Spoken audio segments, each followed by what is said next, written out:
This podcast is a member of the Place to Be Nation family. Visit us at placetobenation.com, the only place to be in your pop culture world.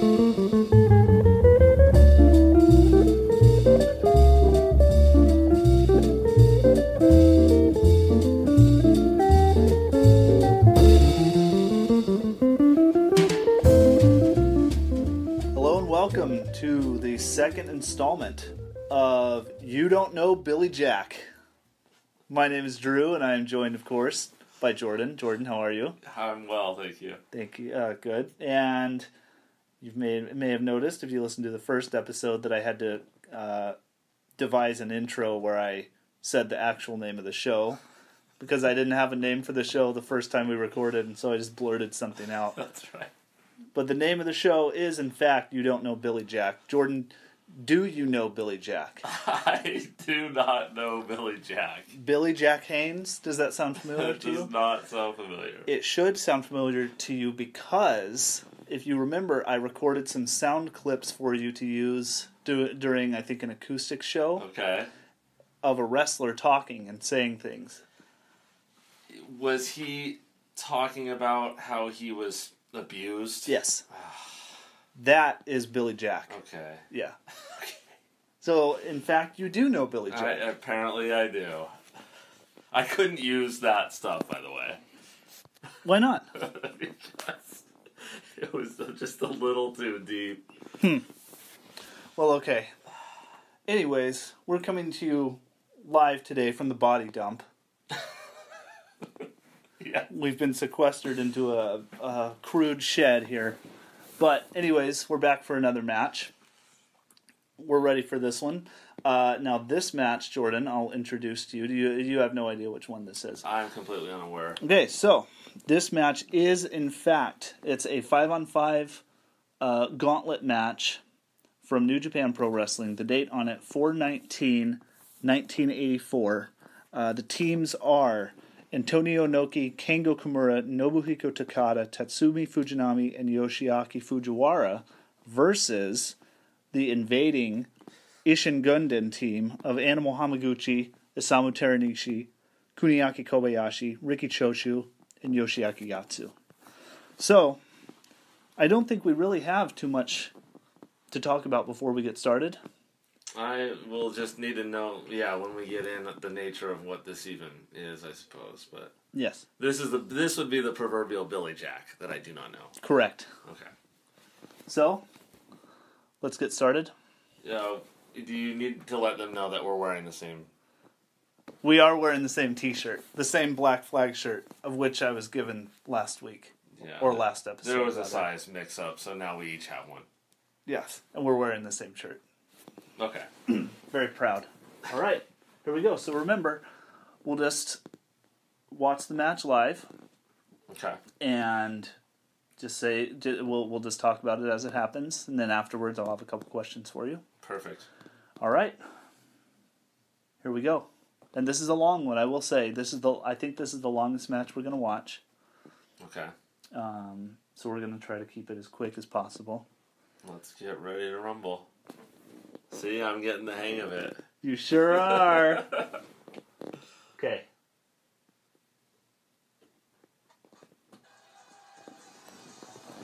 So right off the bat. It's quite a mob scene there. Yes. And what city is this in? This is Tokyo. Okay. So this would be known as Sumo Hall. Okay. I was there in March when I went. Yeah. And so the entire first floor is sumo box. You can kind of see, it's hard to see, but you can see little metal there. So what that is, they're sumo boxes, they're called. So they're square boxes, carpeted boxes, where you sit down. Huh. And you just sit cross-legged. And they'll do, like back in like the old days when wrestling was real popular, they would do 4 to a box. 1, 2, 3, 4. Crazy. They don't do that now. Now it's mostly just 2. Yeah. And they're pretty miserable to sit in, I think. Yeah. And a lot of like the old shows are or the big shows that are held there are like 5 hours long, 6 hours long. So it's like, that's long. So anyways, what we're doing here, we're starting out, that's Tatsumi Fujinami right there. Okay. That's Kuniaki Kobayashi. Okay. This seems instantly already a lot more, like, choreographed. Okay. Almost. Yeah. Like, the moves are more emphatic, and it just seems a little bit more theatrical immediately. Okay. Yeah, interesting. So, I guess a little bit of background on this match. Well, I don't know. Should I just tell you that, or do you even care? No, yeah, I mean. Well, No, go ahead. Sorry. Okay, so what's like? Is this like a Royal Rumble? Okay, so what this is, it's called a Gauntlet match. What a Gauntlet match is so there's two teams. In this case, 5-on-5. Okay. 2 men start. When one person loses, they leave the ring, and the next member of that team comes in. Okay. And so... And the winner stays in. The winner stays in. Until he loses. Yeah, exactly. Okay. Yeah. So that's what we've got going here. What's the nature of a team? How does a team come to be? So it's like... So, in the case of the Ishin Gundin team, it's led by someone named Riki Choshu, who he he was seen as like an invading wrestler into New Japan, and so he had this crew of people that he brought with him, or that he got aligned with him. So that's the nature of that team. The other team is like the like the heroes. Or? Yeah, like the people who are like defending New Japan. Okay. Yeah. Like, do you know what the NWO is? No. The New World Order? Mm-hmm. Okay. So that was like a very famous,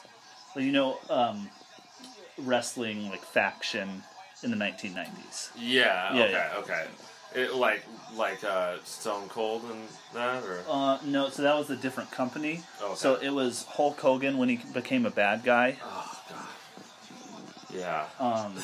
That was quite ridiculous at least as an outsider. Yeah. So it was him, and then he was the third guy. The two original people.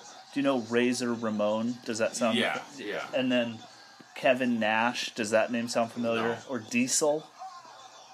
Not really. No. Okay. No. Well, yeah. So Razor Ramon, him and this other guy, Kevin Nash, they came over from WWF and invaded. Got it. Okay. Yeah. A promotion, WCW. Okay. But this has been going on for a long time. More or less, it actually started in Japan. Huh. Interesting. And like the guy Riki Choshu. So the way. Are you able to pay attention while I'm just talking? Yeah, no, it's highlighting what I'm seeing anyway. Okay, yeah. So like, the way Japanese wrestling was initially ran, and what it was built on were Japanese heroes going up against foreign invaders. Interesting. Yeah. So this is like post World War II. Yeah, for sure. Yeah, like imperialism and all that. Yeah, yeah. Yeah. So that's what a lot of the feuds and kind of the business was built on. Okay. This guy Riki Choshu, he was like one of the first big like because they would have matches against Japanese wrestlers would have matches against each other, of course, but in terms of like big invading, someone who's seen, swarm, who's seen as like an invader, right, or like a real outsider coming in. Riki Choshu was like the first one, to do that, and it actually set up. It kind of set the template for how New Japan operates, more or less, up until now. Okay. Like there's throughout. I mean, their history from then until now, 1984, 1983 until now. You'll see a lot of different interpromotional feuds or different companies coming in and feuding with the homegrown like talent and stuff. And that template was set by this guy. Yeah. And yeah, who we haven't seen yet. Okay. But yeah. And I take it that whole thing, it kind of is crystallized in this match. Is this like... Yeah. It's pretty important in that way, too. Yeah. And so there's like... So I've seen highlights of like I've seen... I haven't done a real deep dive on New Japan Pro Wrestling, like 1980 to 1985. I've seen the big matches, but I haven't really combed through a lot of the heavy stuff. But like the guy in the black, Tatsumi Fujinami, he's one of like the big stars of the 1980s in New Japan. And he's considered to be one of like the very best of all time. You're gonna have to excuse my ignorance when I refer to like, oh, that guy and that or this or that, because I'm not. The names are difficult for me. No, you're a racist. So. That's fine. I understand that. Believe me, this is not news to me. Believe me. Okay. I've known you for a long time. Just as long as that's clear, I guess. It's very clear to me. Believe me. So what have you been observing so far? I mean, so I guess we'll kind of hold it. I can kind of reference the last match. Yeah. It feels more polished and professional. There seems like there's more presentation involved, and these guys are like ripped too. Yeah. Like, I mean, the other guys look strong, obviously, but just from a physical standpoint, like these guys are really, you can tell they're just like really athletic and. But yeah, the crowd has been, the clamor's been there for sure. Mm-hmm. They were chanting at one point. I didn't know who they were chanting for, but yeah. So for Fujinami. Okay. Yeah. Yeah, and so the crowd is something, because I turned this up a little loud. The crowd is something to keep track of throughout this whole match. Sure. Yeah.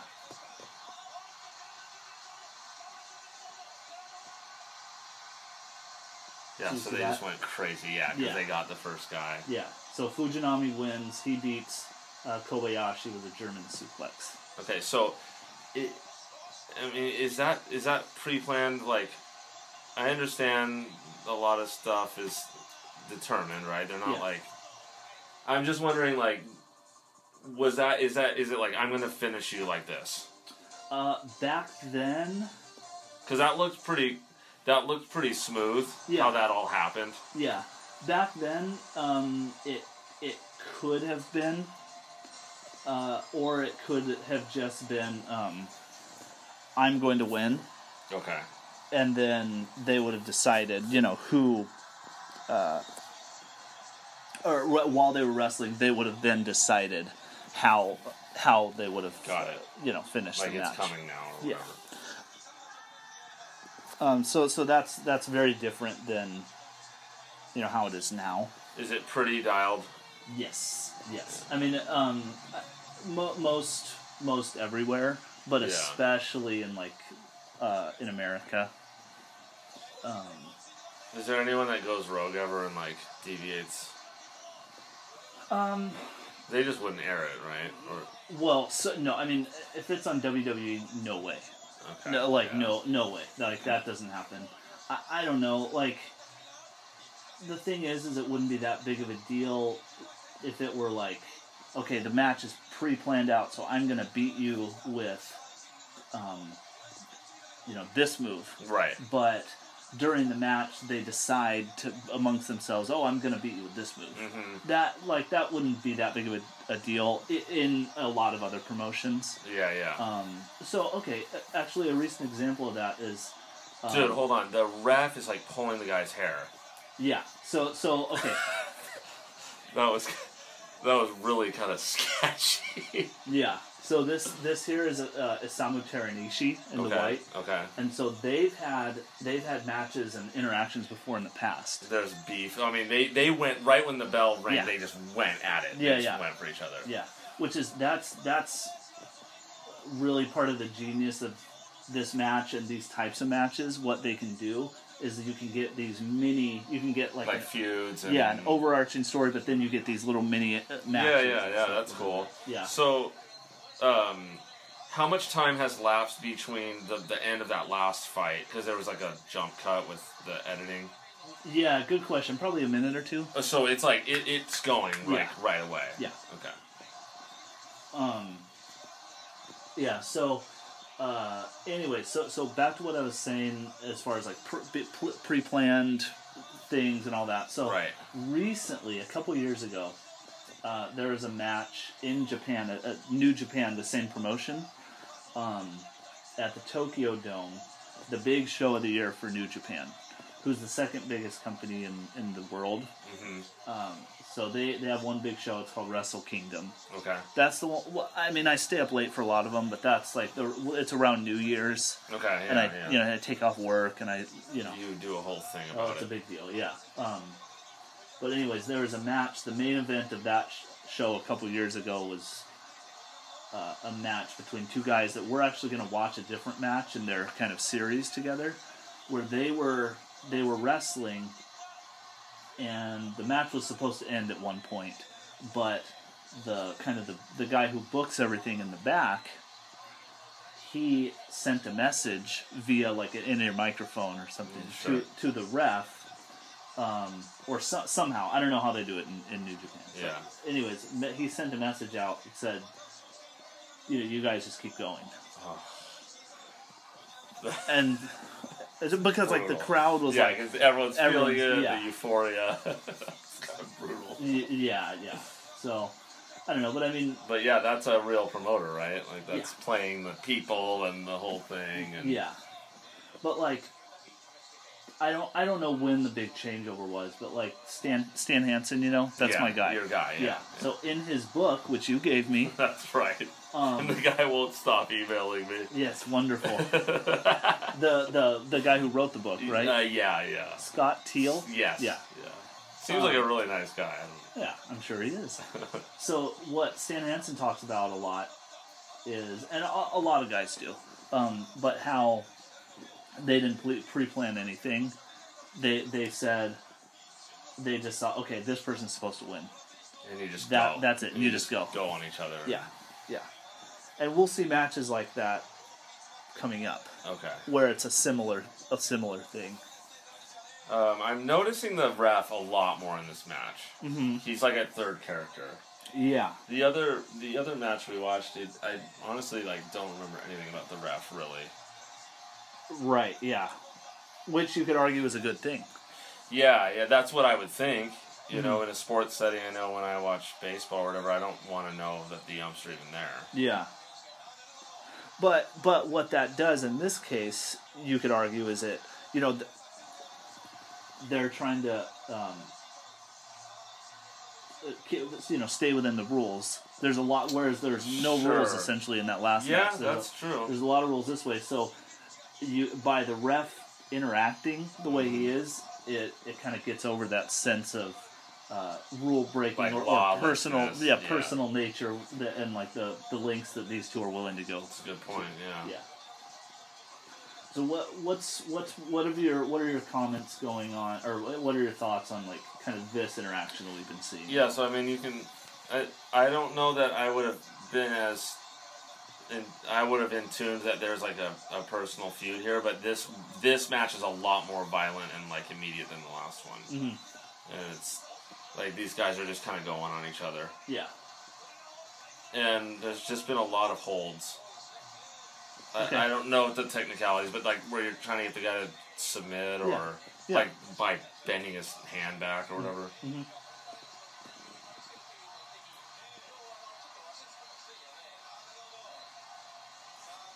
The crowd's pretty live.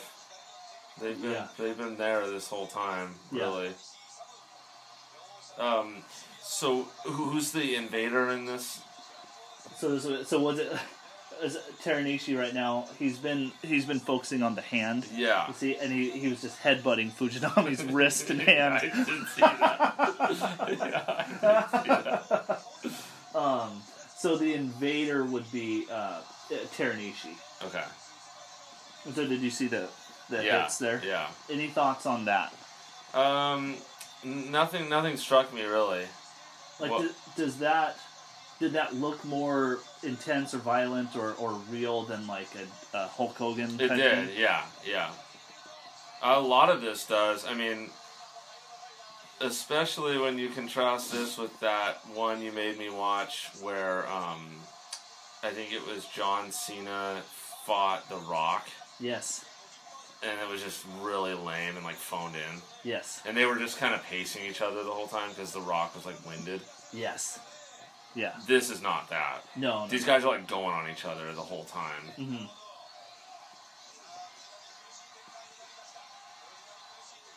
The only other thing I'm also kind of noticing is they he just rammed that guy with his head in the stomach.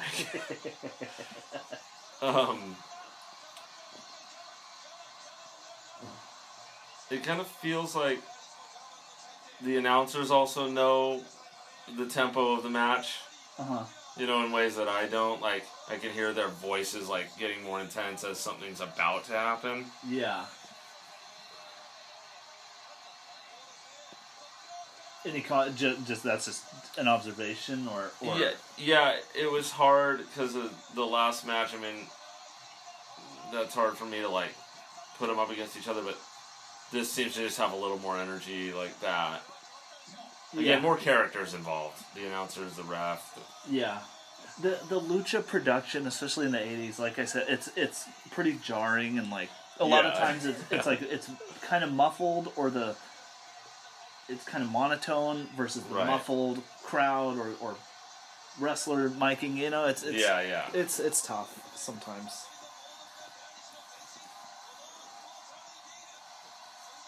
So something you should note there is Fujinami. You see the hold that he's in? Yeah. So that's a hold that was popularized by Riki Choshu, who's kind of the leader of the opposite team. So he just beat one of his teammates with his hold. Okay. Yeah.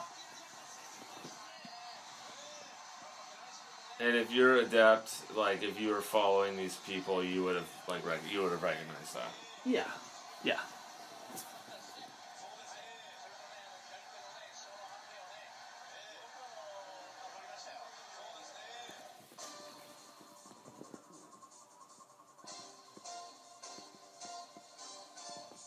So that team is still strong. Yes. He hasn't been beaten yet. Yeah, he hasn't been beaten yet. Oh, but the other thing is with like the Hulk or the Rock and John Cena and that,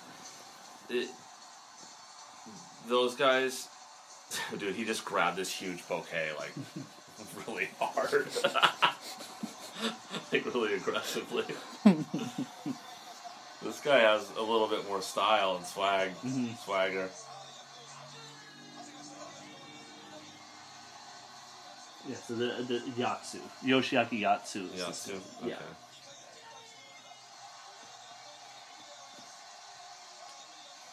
That guy's really big. Fujinami? Yeah. Yeah. He's big. He's just is really thick. Yeah.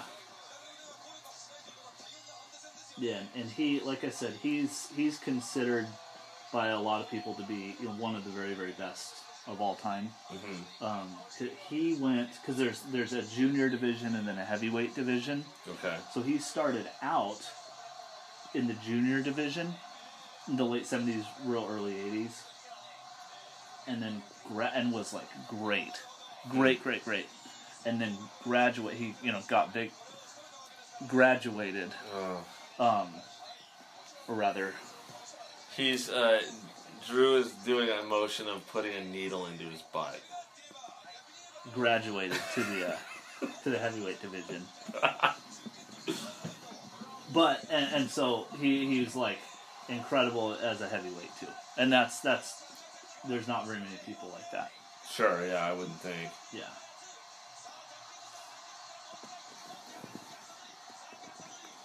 So who's the man with the long, like the hippie hair with the beard, or I mean the mustache? Yatsu.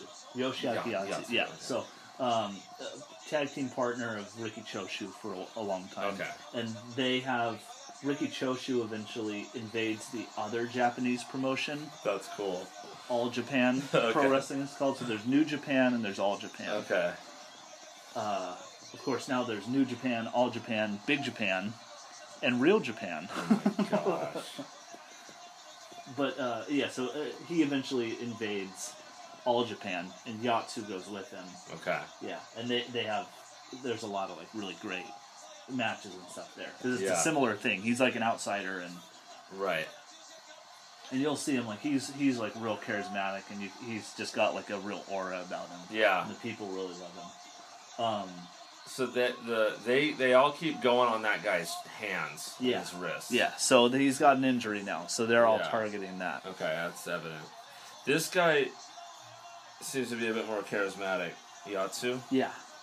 He's kind of what I was going to say prior to him is it's kind of interesting that they haven't really acknowledged the crowd. You know, like again, you kind of think of the Swagger, the Hulk Hogan, or John Cena, like doing the hand waving to getting the crowd going. You know? They haven't really. This guy has been the only one I've seen to kind of do that. Yeah. And it's very minimal even still, but yeah. So that's part of like the Japanese style. So the kind of one of the taglines about Japanese wrestling is that they treat it. Well, it's more serious over there. They treat it more like a sport. Got it. So that's which is kind of true, but like not really. You know, like if you look like. So wait, he got hung up in the ropes. Yeah. And so is he disqualified because he's out of the ring? I think it was considered a count out. I see. Yeah, I think I'm not positive, but I think that was a count out. Okay. Yeah. So Yoshiaki Yatsu, so he wins, but he didn't end up pinning. Yeah. Anyone. And that was also the first time anyone had really been out of the ring in general in this whole like the other one they were going on each other outside the ring like the whole time with the grandmas there and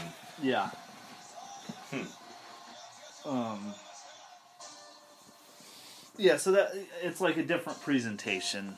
You know, they're looking more serious and less cartoony, and but that definitely comes across. Yeah, but again, that's kind of a misnomer for a lot of it too, because I don't know. There's if you watch like all throughout Japanese wrestling, it's a lot of the same stuff, you know. Yeah. Like in New Japan, there was. You know, a few years later, there was guys leaving because they thought it was too cartoony or too much like WWF. I see. You know, so.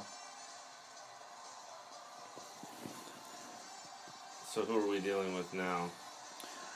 So this is his name is Nobuhiko Takada.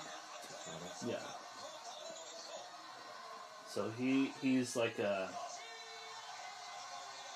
young guy at this point. And like of all these people we've seen and are seeing, I mean, are any of them still involved in the whole thing? Yeah, like in some way. So Fujinami still wrestles. Another guy that we'll see soon still wrestles as well. It's pretty minimal, you know, because they're very old. Yeah, for sure. Like a guy we'll see coming up here is like 69 or 70, and Fujinami is close to that. So, a lot of streamers have been going around. Yeah. At certain like strategic points. Yeah, when they announce. The name. Yeah. Huh. So that's like a Japanese thing too. Okay. It's cool. So, and they'll do like if it's a big like a retirement match, for instance. They'll tons of people will throw the streamers, and it's really really cool because you just see them coming in from everywhere, you know. So, being that they quote unquote take this more seriously, or whatever the thought is on that, like, what is? Can you explain? So kayfabe or kayfab or whatever. Yeah. Can you explain that as an idea, and then? Can you also tell me, like, what their version of that is for this. Like, do they have a double life, like the guys here do, and do the whole drama and the stories and all that? Yeah, so kayfabe, the general concept of kayfabe is people inside of wrestling keeping, not exposing any of the secrets of pro wrestling and treating it as though it were real, including the stories and the dramas and the good guys and the bad guys. So like back in the early days, there would be rules like there's 2 separate locker rooms for good guys and bad guys, and they can't be seen outside together. A good guy and a bad guy can't be seen together outside. And got it. Okay. Yeah, and so they're supposed to. It's called keeping kayfabe.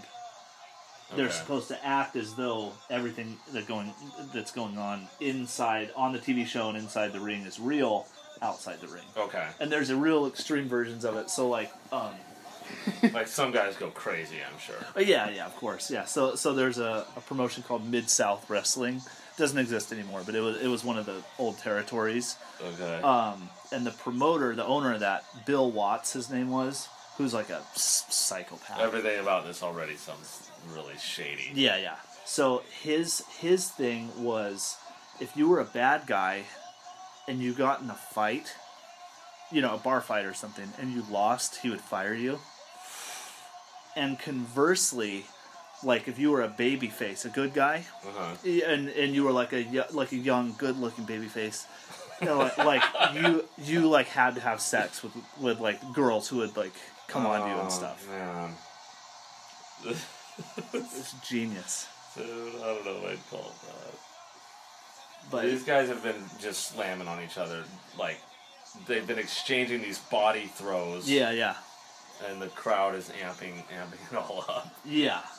So anyways, kayfabe in terms of Japanese wrestling, so like these guys, they're using their real names, for instance. So it's not. I mean, it still exists. And it exists in ways that wrestling Western or English-speaking wrestling fans or non-Japanese wrestling fans that they still don't even know about. Me included, Mm-hmm. Like no one really knows what's going on. Sure. I mean, people say that they have like their inside sources and they know what's going on in Japan, but they don't really. So it's a whole different. It's the same, but it's different. I mean, they're not having to like keep up appearances like they're really Hulk Hogan or they're some part of the thing, but they're. So it's very. We're seeing some real heavy back and forth strikes. Yeah, they're striking on each other's faces pretty hard, and then he ripped the guy's like eyebrow or something. Yeah. So does that answer your question? Yeah, that makes sense. It's just kind of intriguing. That concept is really intriguing to me. Yeah. In general. Yeah. And I'd be curious how it translates across these other cultures that have similar programs. Yeah. But like, so if you're John Cena or whatever, you have to act like that at all times. Like if he's nowadays, kind of, but it's not as much. Yeah, because I mean he's like in movies and stuff. Yeah. So it's like. Yeah. You can't really, but yeah, and it's like so they all the wrestlers they have like Twitter accounts and social media presences, and so it's kind of there's a lot of blurring the lines between is this my character saying this or is this me saying this, and it's I don't know, people it's kind of a whole different. It's a very weird area that honestly I don't try to like think about it. Like I don't care about it really too much, but like.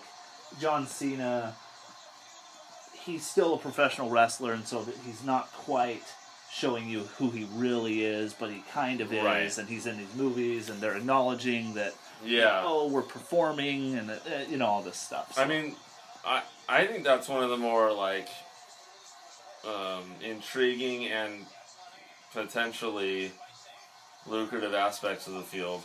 Because I mean, no, what else in entertainment has that?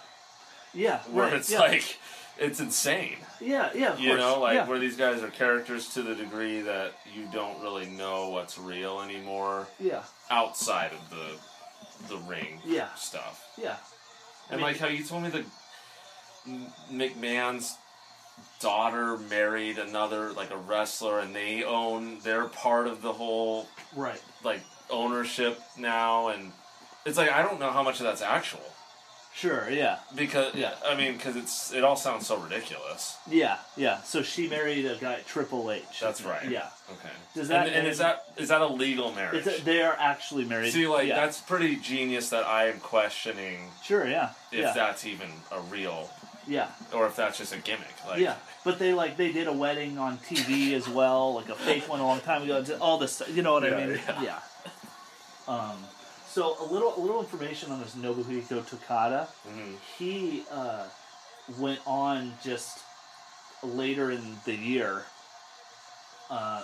He left New Japan, and you know what UFC is, of course. Yes. Right? MMA. Yes. So he went on along with a few other people, left New Japan, and he became kind of one of the innovators of UFC or MMA rather, mixed martial arts. Mm-hmm. So he was kind of a poster boy for this company. I don't know how deep I want to get into this, but UWF was the company that they formed. Okay.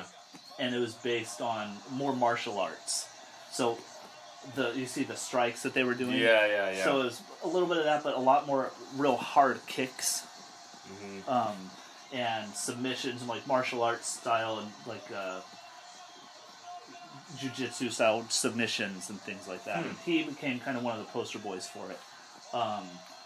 And the what's really funny is that he's actually like a terrible martial artist and like a terrible it's called a shooter, being a shooter. Okay. If you're like a legit tough guy and like a legit wrestler and stuff, he's like terrible. Like industry-wide known as terrible. Yeah. And we could get real deep on this, but you know who Ken Shamrock is? Yes. Well, no, not. Do you know who? Have you heard the name Gracie? No. Okay, so that's who the family that essentially brought jiu-jitsu, Brazilian jiu-jitsu, and UFC. They were a big, they kind of helped start that, and they essentially invented like modern Brazilian jiu-jitsu, which is gigantic. Yeah, you know Justin is really into that. Yeah, okay. He's a black belt now. Crazy. He recently got promoted to black belt. Yeah, but anyways, so they had a promotion. Takada was involved in this promotion with another guy, Yoji Anjo, in the 90s. A shoot style promotion. Explain that.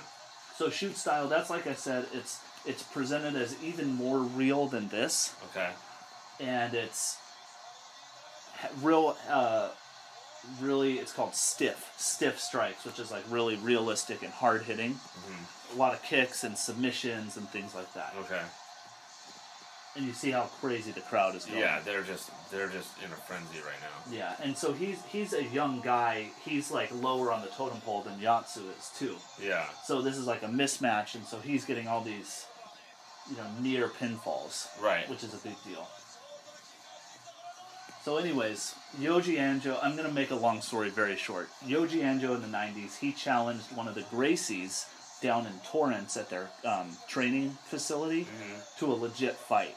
Like just a straight up fight. Yeah, and it was a big grandstand thing. He went down there and called him out. So they went behind closed doors, and the Gracie guy, destroyed him. Destroyed him. Totally messing up. Beat him up really, really bad. Takada was supposed to kind of defend his company's honor, and he was supposed to step up and say no, we're legitimate, I can take on this Gracie guy. That's what he should have done, and he didn't. And so the theory is that part of why that company in the 90s, it's called UWFI, started losing steam, and eventually went out of business was Crazy. because like he was kind of exposed as like it's like a call out. Like, yeah, like this guy can't actually fight. Crazy. Yeah. So let's look at Yatsu. He's drinking beer. Yeah, I was just gonna. So was the guy not? He was kind of out of it, and so the ref called the fight on that. No, so we were kind of talking and we missed. Yatsu gave a big pinfall. Okay. He gave I him just a saw big, the guy arguing slam. with. He was arguing with the ref. Yeah. And so I wasn't sure. Yeah. Yeah. So we missed that.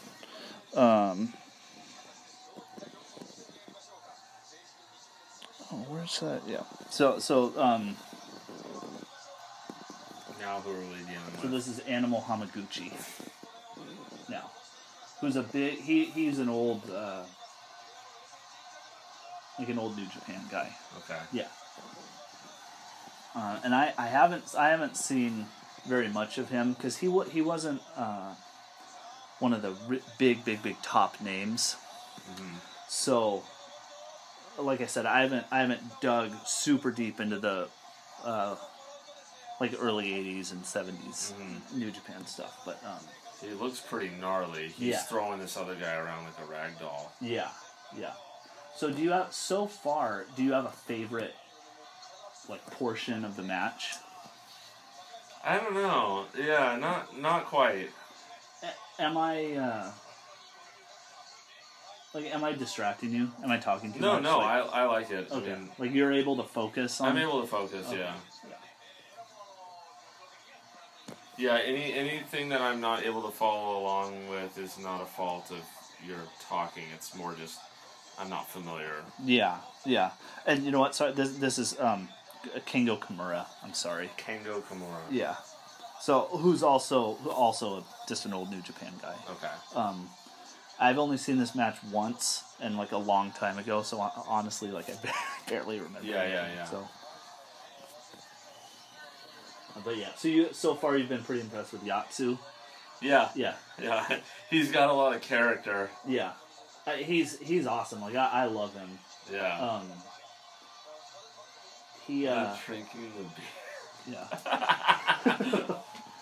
he really kind of falls off a cliff in like the early 90s, and he just like kind of falls apart and stops wrestling. Not too. I don't know when he retired, but I don't remember seeing anything past like 90 or 91. But he's like really good in the 80s, like a really good tag team wrestler, and then he just kind of stops being. Do they have the same sad kind of deplorable lifestyle that a lot of the wrestlers from our like early 80s to early 90s guys did? No. Like where all those guys were really sad and did a lot of bad things. No, I mean it's hard to say because again, like we lose a lot. Right? Yeah, there's a lot lost, but no, like in general, they're treated a little bit better by the companies, so there's not quite the sense of being used and thrown away. So there's not quite like the desperation, I don't think. And also, I mean, if we're talking culturally, I think wrestling in Japan, it is I mean, say what you want about it being more serious or whatever, or more like a real sport. It's treated with more reverence. Like it's covered in mainstream publications, mainstream sports stuff. Yeah. So it's not considered to be like kind of like a seedy carnival show exactly. like it is in America. So like you're starting with the bar is higher. The bar's higher. Yeah.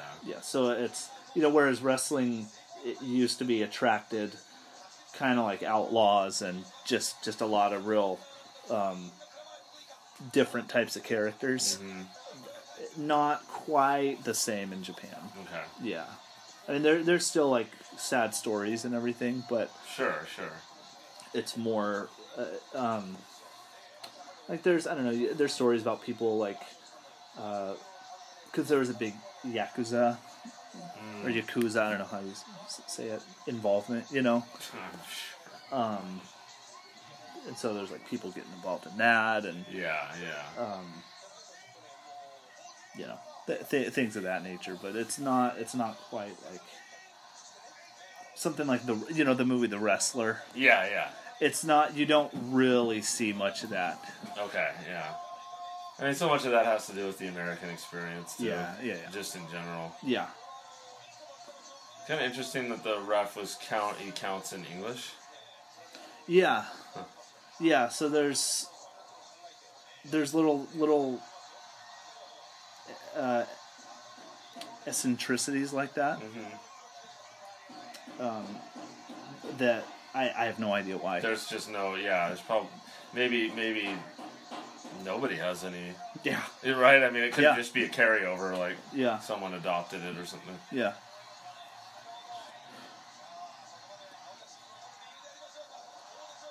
So this is more, you can tell how the style has changed now. Yeah, definitely.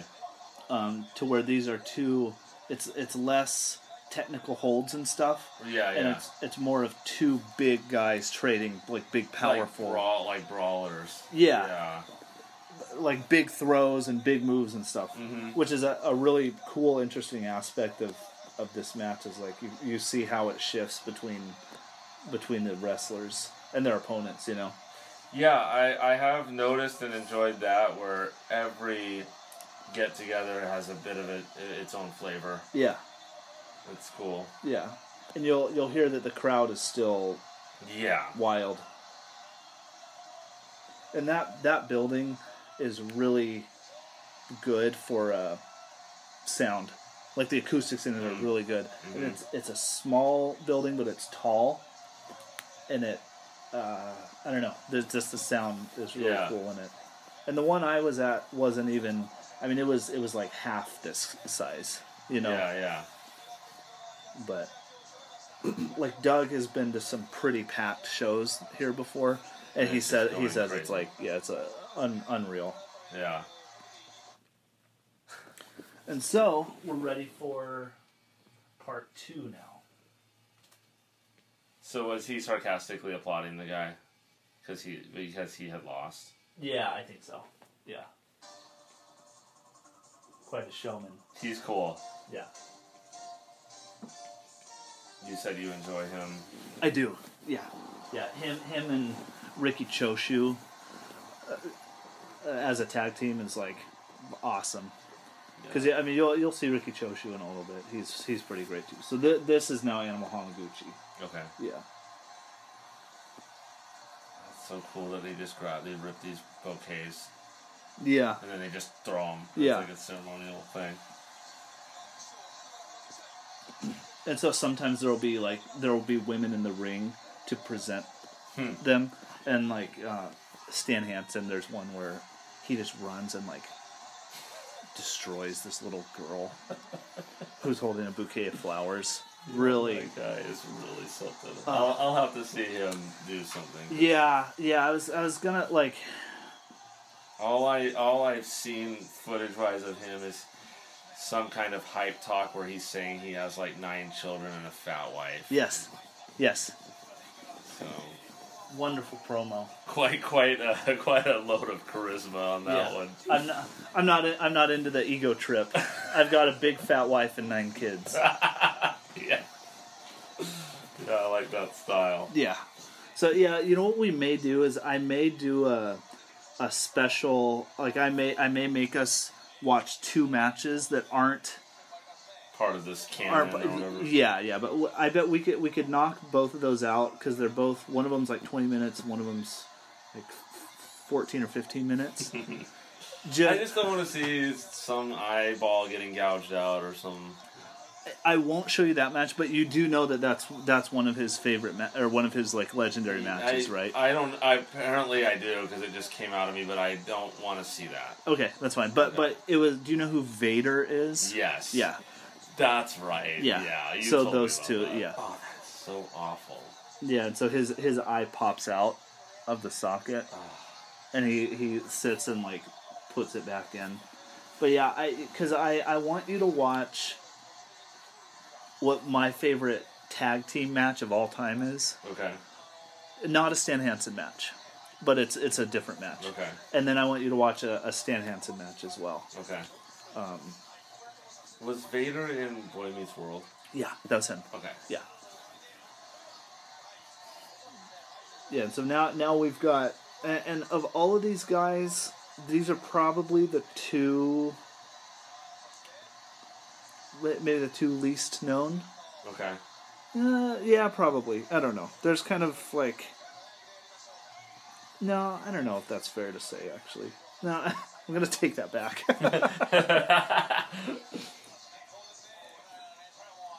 But the Animal Hamaguchi is like... I've seen very little of him, like I said, but he is... like, the guy just shoved the ref. Yeah. Like, pretty hard. Yeah. So you can see he's kind of like working a little bit more too, you know? Yeah, for sure. Yeah, these two seem to be... This looks a little more, I guess you'd say, familiar to me. They're like bantering a lot, and... Yeah. The guy's doing the arm waving to the crowd and that. Yeah.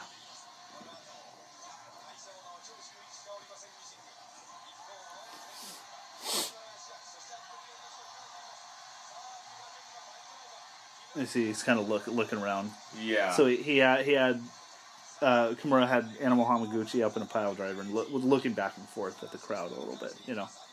Yeah, this of all of them so far has seemed the most Western. I don't know what you'd say, but it just feels a little more familiar to me. Mm-hmm. So, okay, let me ask you a little bit more. Like, you kind of went into this earlier, but describe to me what you see as of now. What you see as the differences between Japanese wrestling and American wrestling that you're used to. Yeah, I mean, it's like there hasn't really been much preamble to any of these. They've just gone at it like every match. Uh-huh. And the matches have like there's a flow to them, but it doesn't feel it's not as obvious to me because they're not spelling everything out. Like the American ones that I've seen, it feels like they kind of take you down, they hold your hand through the match, so you feel when it's all coming, you know, and then otherwise, I mean, the crowd is just really live the entire time. Mm-hmm. It feels like there's a lot of energy. Yeah. And the way, again, outside of this match feels a lot more theatrical. Mm-hmm. But the other ones, it feels more like quote-unquote real in the way that they're doing the holds and the strikes. Yeah. It doesn't look like a lot of where they're stamping it on the ground and doing the punch at the same time. Yeah. Or the pronounced leg kick when he does the drop on the guy. Mm-hmm. This seems like a little more like that, but the other one, it feels more like a realistic fighting style. Yeah. Okay. Good. You know, that's so, because I assume what you're referring to largely is like a Hulk Hogan match, for instance. Yeah. Where you see Hulk Hogan get beaten up, but then he does his Hulk up and comes back, right? Or like they start the match by having a back and forth. Yeah. And they get the crowd on whoever's side, and then the hero goes down, and then he rises, and I'm following all of that. Yeah. And understanding it all very clearly. Yeah. Because it's pretty, like, dumb. Yeah. That's like... I mean, that's pretty insightful. Like, a lot of people I don't think are even able to articulate that. Yeah, I wonder if that's, like, maybe how they were able to... Because, like, when I was a child, I liked that stuff, but I also liked... superheroes. Yeah. And that's how it was like packaged to me, right? I mean, they were like superheroes. Yeah. So they took that story, just the classic myth, right? I mean, into how they told the story like through the fight. Yeah. This seems to assume a little bit more fighter intelligence. Yeah. Like I need to know a little bit more to dig into some of these. Yeah, yeah.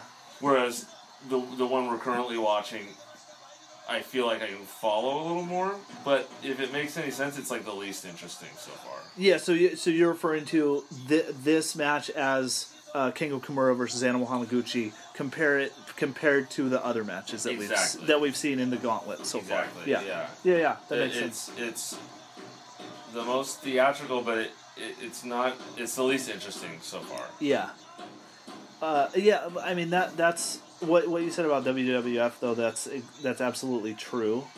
In that, like, that's how they were able to market and get themselves as big as they were, because it's very broad strokes and very simple, easy to follow storylines for children. Yeah, right. And you can put that right on the shelf next to Spider-Man, and it's fine. And like we all understand. Yeah. You know that. So. Mm-hmm. So now they're even. Yes. Okay. So now, Jordan. So the person in there now against Animal Hamaguchi. It's just raging. So that is Yoshiaki Fujiwara. Okay. One of my very, very favorite wrestlers of all time. Okay. No, I mean Stan Hansen is he's my number one. Yeah. But Yoshiaki Fujiwara is like not far behind. Okay. Like I love him. He still wrestles, and he looks like E.T. Like, it's disgusting, but it's like it's so good. He's also like probably one of the very toughest and most legitimate wrestlers ever. Okay.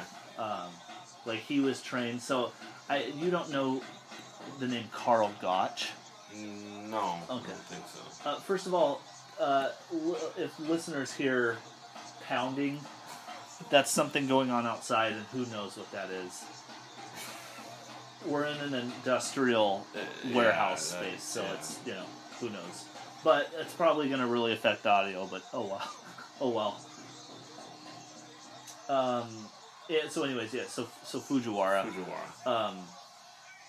So he was trained by this guy Karl Gotch, who's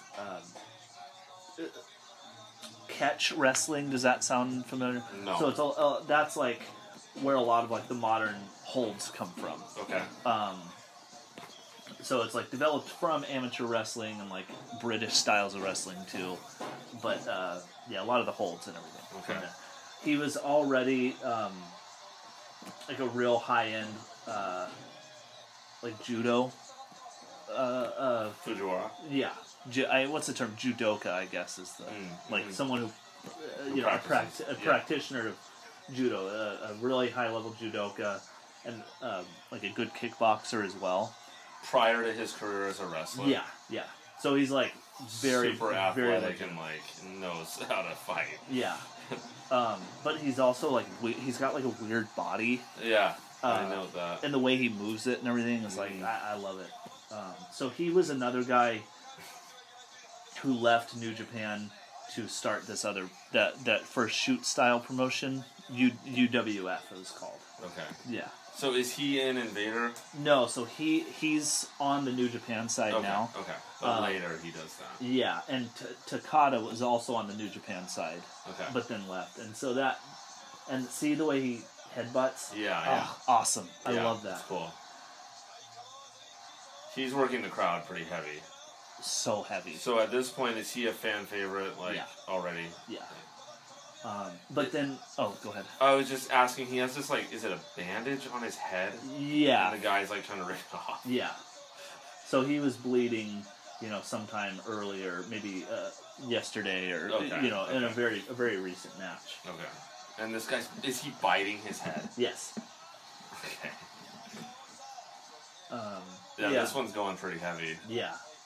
So Fujiwara, you see the real theatrical way he does his headbutts, you know? Yeah. But then he'll work a shoot style match, which is, supposed to be more realistic. And, straightforward. And so then he does, a normal headbutt, so it's stuff like that. He's I love him so much. Even in this match, it has that theatrical feel, but this guy seems a good deal more charismatic than the last guy. Yeah. So it feels, yes, theatrical, but I think it's a lot more smooth and it feels like a fight, you know? Yeah.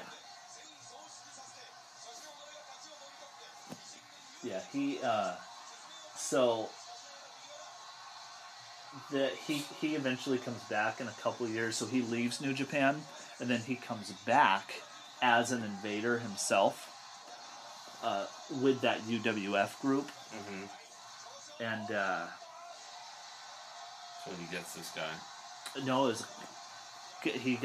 was a 2 count. Oh, he didn't get fooled in. me. Yeah, see? You see him like... Yeah, you know. yeah. So he comes back along with Takada and a few other people as an invader to New Japan. And so they have like another real famous Gauntlet match. And was everyone really happy about that? Well, yeah, but there was like... There's a lot of like weird political stuff and like... they left on bad terms, but then they came back and they were okay, and they stayed with the company for a while and everything.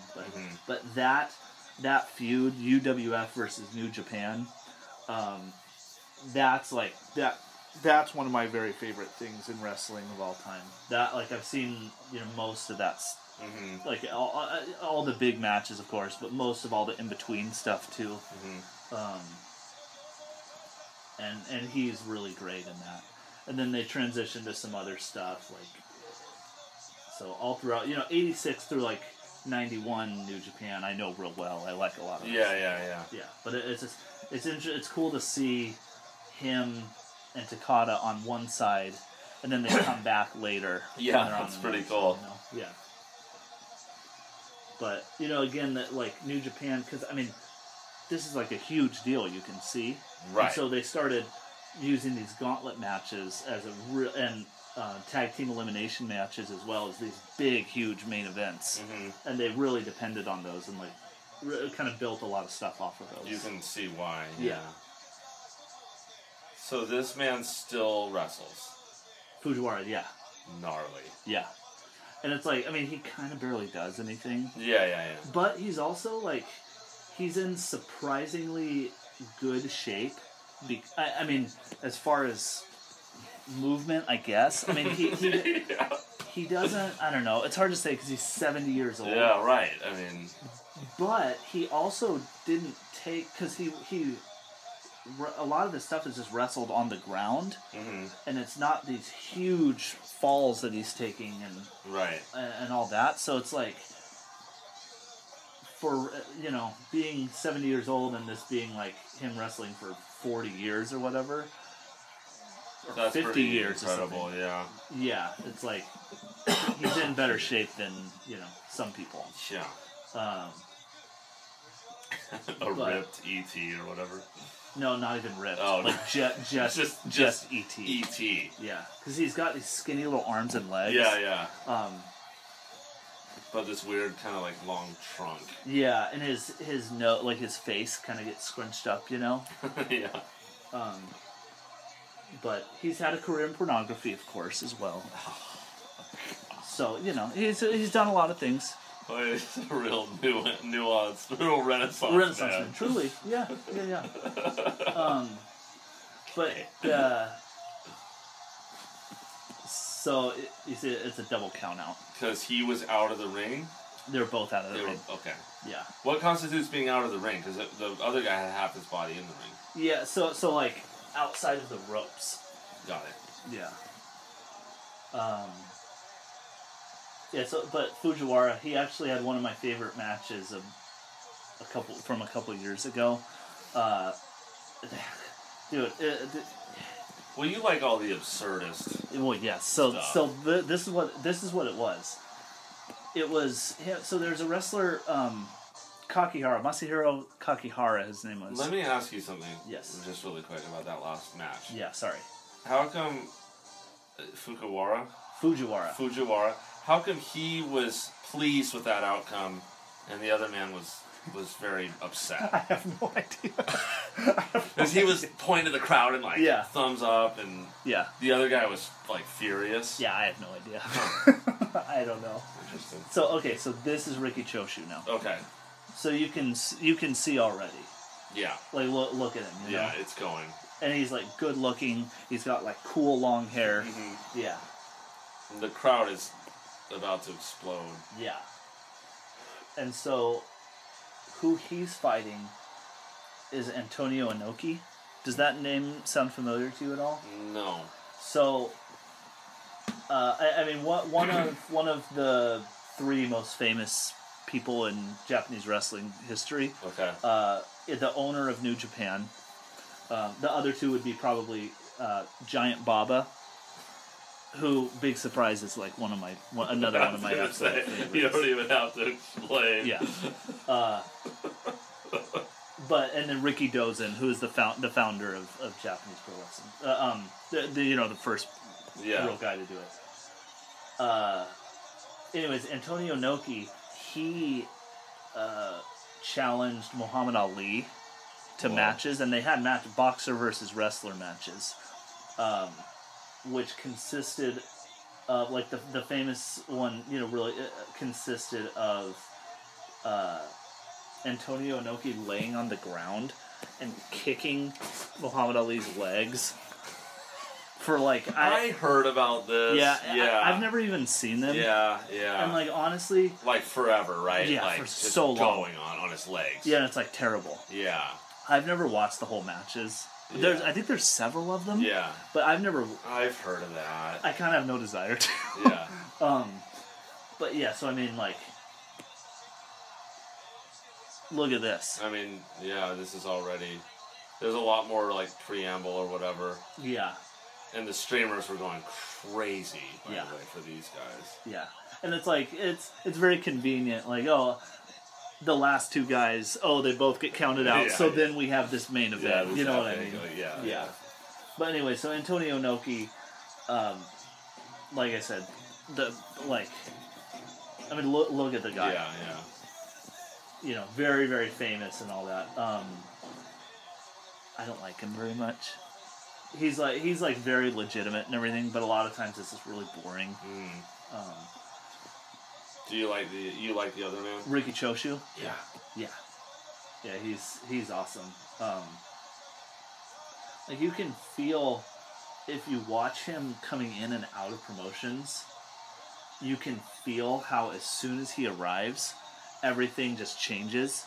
And it's like instantly everything's like wilder and faster and louder, and he's like a rock star. It's very cool. But anyways, a little Fujiwara story. So a couple of years ago, there was a guy named Masahiro Kakehara who had cancer, some kind of cancer, and fought it and came back, and they did a... And that's real, right? Yeah, and they did a show for him, kind of like, just like a celebration show for him, and he had a match. It was just an exhibition grappling match with Fujiwara. Oh no! And this was, when was this? This was 2016. I think. Not that long ago. Or 17 even, maybe even 2017. Yeah, just a year or so ago.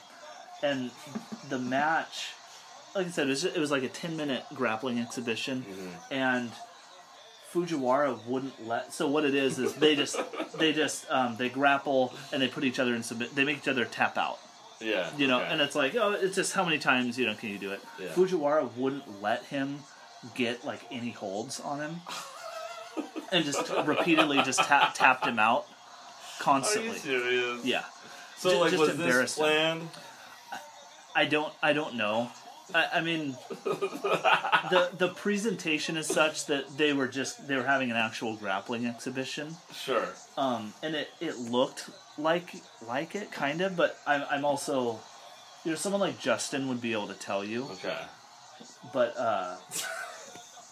yeah, I mean, you probably loved that. I loved it, and what was awesome about it was, like I said, it's a 10-minute exhibition, so there's no stakes, nothing matters. It's like, and it's just them rolling around on the mat. Sure. But they're able to get the crowd so involved because they realize, like, oh yeah, Fujiwara, like, he's just eating this poor cancer survivor alive. Yeah. And so the crowd gets so into it, wanting to see Kakihara get any kind of hold on him, and he gets like 2 holds the whole time, and the crowd like really goes crazy. Yeah. And at one point, Fujiwara has him in some kind of hold like that, where he's kind of leaning back on him, and Fujiwara goes like this. He pretends to smoke a cigar, and then tap the ashes out on him.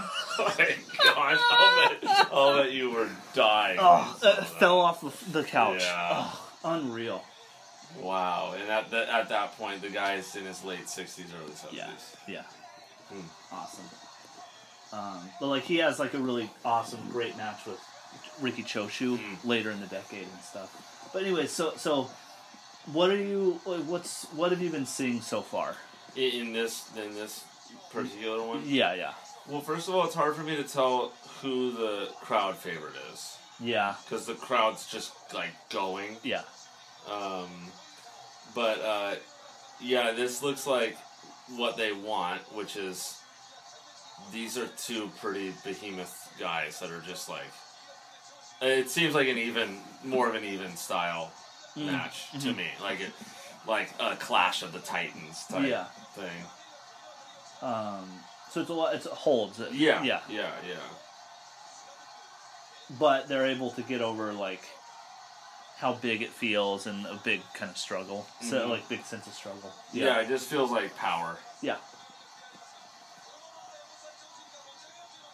Look at that. So.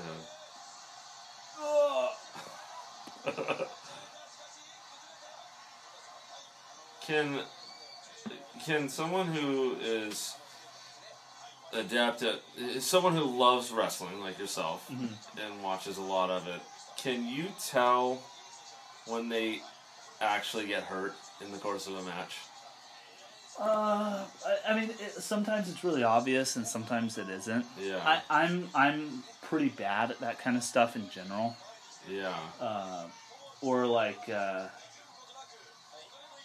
stuff like, oh, you can see him really helping him out here. A lot of that stuff, I don't know. I have a hard time seeing. Except for that Rock Cena match. Well, yeah. Because if I could even tell him that. Yeah.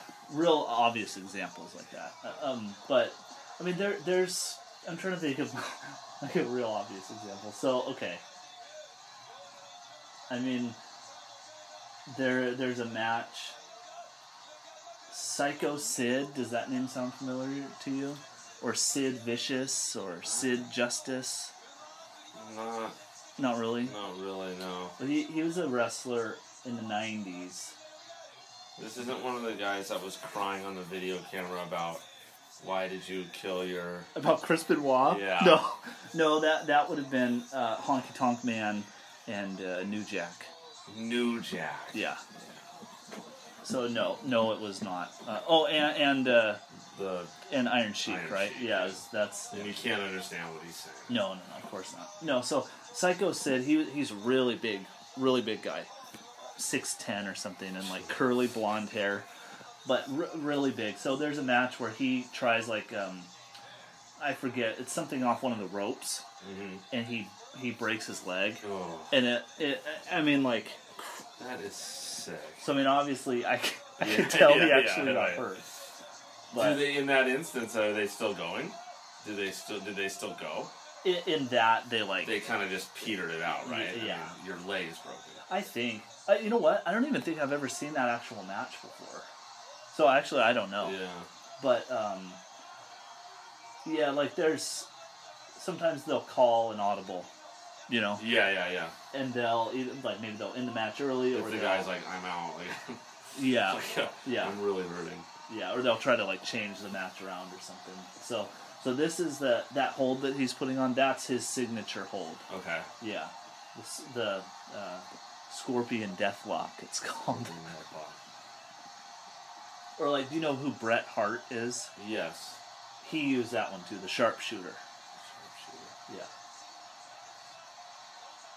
Yeah, it seemed like so they were doing a lot of these holds, and then they started like throwing each other, like I don't know what you would call it, but they're picking each other up and like body slamming each other. Yeah.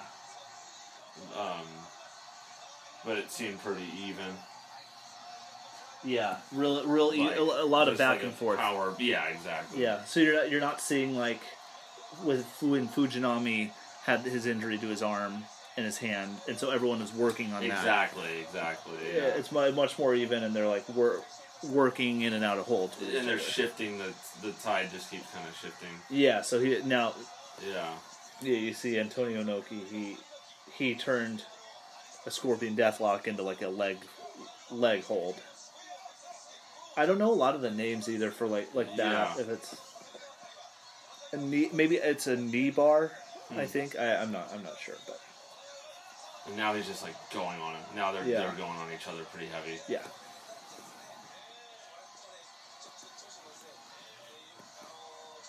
So when the ref is like, and they're holding each other, and the ref's just hitting on one of the guys a bunch, is he saying like, "Are you submitting? Or are you gonna?" Like, what is he getting at? So so they have like in that situation, like they have when they're in the ropes, they have if two people are in a hold and they're in the ropes, there's the person who is applying the hold has 5 seconds to let go, or it's a disqualification. So it's like so he's probably saying like, okay, 1, 2, 3, 4, 5, like, okay, let him go. Yeah, okay. But when they're on the ground and the one guy looks like he's in pain, he's in the hold, and the ref's like tapping on him. Yeah, like saying, okay, do you give up? Or is that what he's doing? Yeah. Like,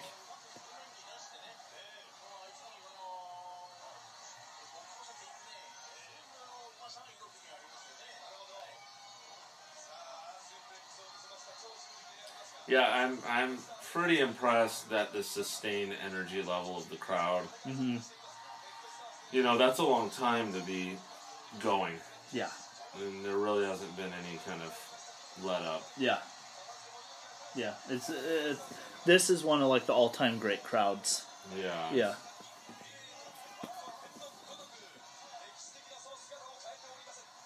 And it's actually so. I mean, this is a long match. How do you think the time has gone? I mean, like, has this been dragging for you? No, I don't. I mean, to be honest, I was expecting it to. Yeah. But no, I feel like there's been enough there Mm-hmm. to kind of propel it. Yeah. Like I said, each match has had its own kind of like style or direction. Yeah. So you're not just watching the same. Yeah. Kind of dog and pony show. Yeah, exactly. Yeah, I'd be curious to see what you would think of a match. Well, and you will have that answered. That is long like this, but it's just two people, like just a singles match, you know. That'll be interesting. That'll be interesting. Yeah. Yeah, we do have some long matches coming up.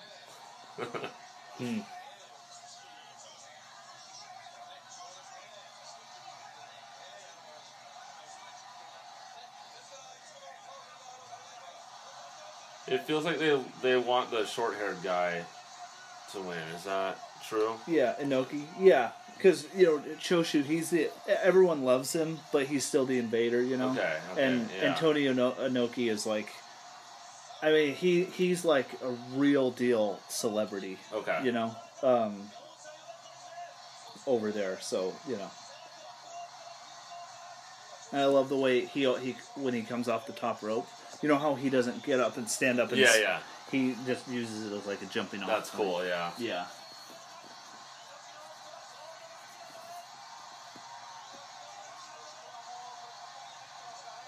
And so this is like you can tell how different this match is than the other ones before it. Definitely, yeah. It feels like it. I mean, it feels like what it is, which is it feels like there's something really at stake. Mm-hmm. Yeah. Can you see how people like you see Antonio Inoki? A lot of this match has been like holds and kind of stuff. Yes. Can you see how people would not like that? Yeah, I mean, there's more nuance to it. Yeah. So it loses me, you know, like when it gets too involved like that. Yeah. And like a lot of times, Inoki, like, he'll put on a hold and they'll just kind of lay there for, like, a long time. Yeah. So it's like, I don't know, people have real strong opinions on the guy. Some of it, like, I like some of his matches, I don't like others. I don't know. That's kind of all. What's he checking on? I'm not sure. Could be time or... Are there other referees? Yeah, so the match has ended.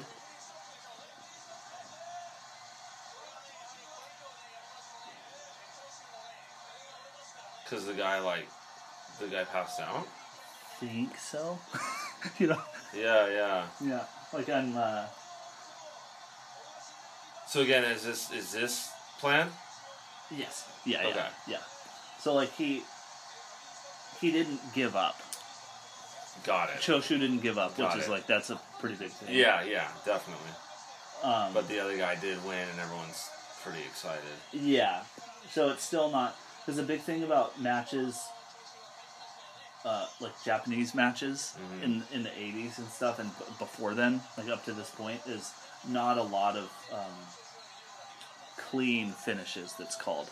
So it's a lot of like double count outs or disqualifications or someone, like the ref calling it or something. But it's not you pinning the guy or whatever. Or making him submit.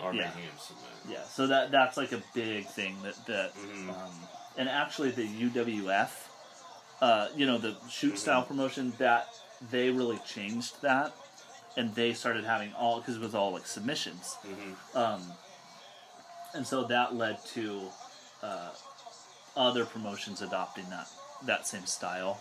Right. I mean, famously, All Japan, which we'll see in a few matches from now, All Japan started having only clean finishes, where they would always a double count out or disqualification or something. Interesting. And so they shifted. So we have our hometown boys here.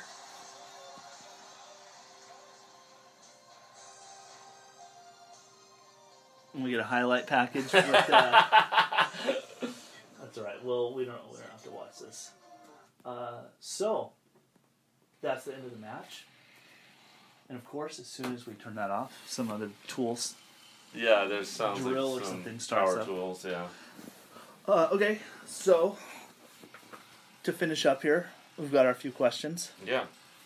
First question: general thoughts on the match. Yeah, it was pretty entertaining. I wasn't sure what to expect because of the length. Yeah. But the first of all, they really propelled it.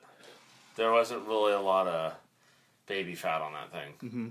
And I mean, I can get down with the showmanship and all that, but it's nice when they just go and like they just make it move forward. Yeah. And that every little sub match had its own style was important in my opinion. Yeah. Cool. Question 2: did you like it? Why or why not? Did you like the match? I liked I liked parts of it. I really liked I think overall I liked the Invaders. Their side more. Yeah, I liked the guy who was drinking the beer. Yeah. What was his name? Yatsu. Yeah. Yeah, that was pretty entertaining. Yeah. He was entertaining. I liked the style that because it wasn't over the top, but it was just kind of interesting. And no, I mean there was enough to go around for things you can kind of get interested in and watch. So, like you said, would I have appreciated a match of any one or two of those going for a whole hour? I don't know. Mm-hmm. Probably not. I don't know though. But I thought there was enough character to it. I liked it better than the one before. Okay. The one before was epic in its own kind of way, but this one I could follow a little bit more, and it had more variety for me. Do you think the crowd and the commentary helped this match? Definitely. In a way that the other one did not, even though they were both not in English? Yeah, definitely. I think the commentary was a big difference. It helped guide me a little bit. Yeah. and the crowd was. I liked the other crowd better in the ways of like just how esoteric that was and bizarre. Yeah. Because this as like a film. Yeah. The other crowd was way more interesting. Yeah. There were no single shots of any crowd members in this one, and there was no real identity to it. Yeah. But they were just going the entire time, and that was cool, and that helped the match. So like you didn't notice the crowd other than the energy they brought to the match. Yeah. So yeah, I mean, it's different. I guess the answer would be I liked. I don't know which crowd I liked better, but the crowd in this helped make the match better. Yeah. Okay. Yeah. So next question: what was the story the wrestlers were trying to convey? Did you get any sense of an overarching narrative of the entire match? Not really, other than if you wouldn't have said anything, I think I would be. I was drawn to the invaders, and they seemed more like lawless. Okay, me. Yeah. That's what I was kind of getting at. Okay, so like if I mean, you're just gonna have to excuse my ignorance. I don't really know, but like it felt like they were more lawless, and their style just felt like it had more like swagger. It was a little wilder, right? Yeah, with Animal Hamaguchi and Yatsu and Rikachoshu. Exactly, and there was more of like a carefree. I don't know. A lot of the home team, I don't know what you'd call it, but the non-invader guys, like they seemed they just seemed more buttoned down. Yeah. And like real clean, look to them, and more friendly, and so it did feel like the invaders. They conveyed that to me, that they were coming into someone's house, like that's how it felt. Like, in that way. Yeah. All right. Can you see why this match is considered one of the greatest of all time? Yeah, I think so, because I don't know how many matches of that length and with that many people would hold I am like the lay person for this. Yeah. And it sustained me. Yeah. So, I mean, I can't imagine that'd be across the board. Well, I don't think we could turn on any hour-plus match with, 10 guys or however many guys, and I would be able to, like, follow that. Yeah. And in another language, nonetheless. I mean, I didn't have the language to guide me. You had to fill in the story, but with whatever holes there were, it was still pretty sustainable. And the crowd was telling me how important it was too. They were really live. So yeah. And the last question you answered already. So, in terms of ranking, you would put this above Sangre Chicana versus MS1? Yeah, I would. Okay. I couldn't really give you a scientific answer as to why. No, you don't have to. But yeah, it just felt there was an air of like importance to it. Yeah, that you could feel. Mm-hmm. But again, I don't want to knock the other one because I know production value and language plays into that. Yeah, sure. So I mean, the other one seemed a little more like haphazard. Yeah, yeah. This was pretty put together. Yeah. And they were going, and there was a focus to it that the other one didn't have, in my view. Yeah. Good. Very interesting. All right. Well, so I do like this match a lot. It's, like I said, there's an elimination match, a tag team elimination match, and a gauntlet match from 1986, where it's New Japan versus UWF, that I actually like better. This is generally considered by most people to be the better of the matches between like if you're comparing them, and like best New Japan match of the 80s, best New Japan match of all time, best match of all time, best multi-man match of all time. This gets like a lot of praise. It's in those short lists. Yeah, I think I probably like MS1 versus Sangre Chicana better. But I mean, this is awesome. This is a favorite match of mine as well. Yeah, so. That MS1 was very interesting. And Yeah. It felt more like cinematic. Yeah. That felt more like watching a short film to me. Yeah. Than watching a wrestling match. There's real bizarre elements to it, yeah, too, you know? Yeah, and like we talked about last time, the downgrading of the guy that was coming in really good looking with the blonde hair, and he's just, his face is just black at the end, and the black hair, and the grandmas, and I don't know. Yeah. That felt more like a David Lynch movie or something. But as a wrestling match from an outside perspective, I mean, this one felt like, if I had to guess who thought, like, which one was more important, I would guess this one. Yeah. That'd just be my blind amateur guess. But cool. All right. Well, that's all my questions. Jordan, do you have any plugs? Is there anywhere where the listeners at home can get scans of your fingerprints? No, I don't think so. I hope not. I don't have any plugs. Okay. Well, you can follow me on Twitter @_burning spirits. And that's all. All right. What about the zine? Oh, yeah. The zine is coming out, or is out. I think they're shipping already. You can get that at kaijuklutch.bigcartel.com. I wrote an article about Masashi Takeda. So, anyways, I forget the name of the zine right now, but kaijuklutch.bigcartel.com. I wrote an article about his current championship reign and the current couple years that he's had wrestling, and I relate that to like what's happened in history in similar promotions. So, if you're interested in that, buy that. _big burning, what's it called? _burning spirits. I think so. On Twitter. And that's all. Thank you very much for listening, everyone, and we will be back next time with another installment of You Don't Know Billy Jack. Goodbye, Jordan. Bye.